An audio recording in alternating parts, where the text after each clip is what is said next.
Good morning.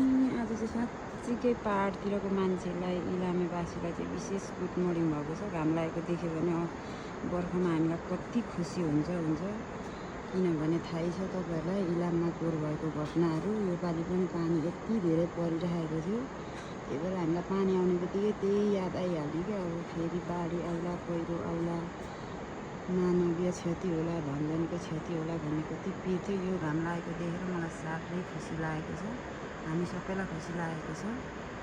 अनि यो घाम लागेको सँगसँगै अब दसैँ तिहार पनि नजिकिँदैछ जस्तो फिल आइरहेछ। अहिले चाहिँ यो माथि देखिने चाहिँ माई पोखरी हो, इलामको धार्मिक स्थल।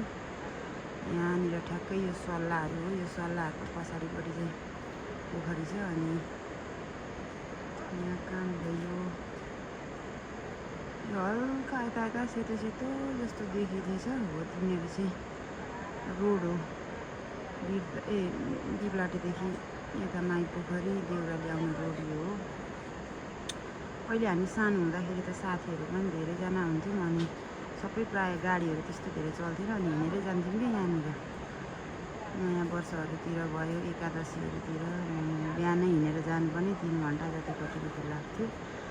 अनि पुगिन्थ्यो पनि कता हो, यो घर होला। यो पारि देखिँदै चाहिँ टारी बेसी हो, यो धानबारीहरू।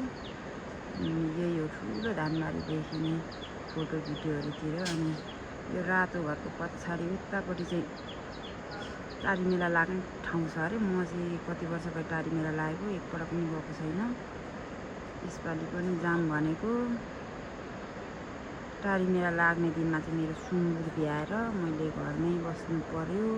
अनि यहाँ तल देखिने चाहिँ पञ्चकन्यामा हाइड्रो पावरको पावर हाउस हो। यिनीहरू चाहिँ अस्ति बर्खामा बाढी आउँदाखेरि पुरा यो पावर हाउसभित्र त पुरा लेदो पसेर पानी पसेर 1-2 हप्ता लाग्यो होला सफाइ गर्नलाई पनि हो। अनि त्यस पछाडि अरू त्यस्तै हो, तर घाँसमा जानुपर्ने छ। म आज घाँसमा जाँदा चाहिँ मलाई सुकौला जस्तो छ यो घामले। Okay by, have a good day सबैजनालाई।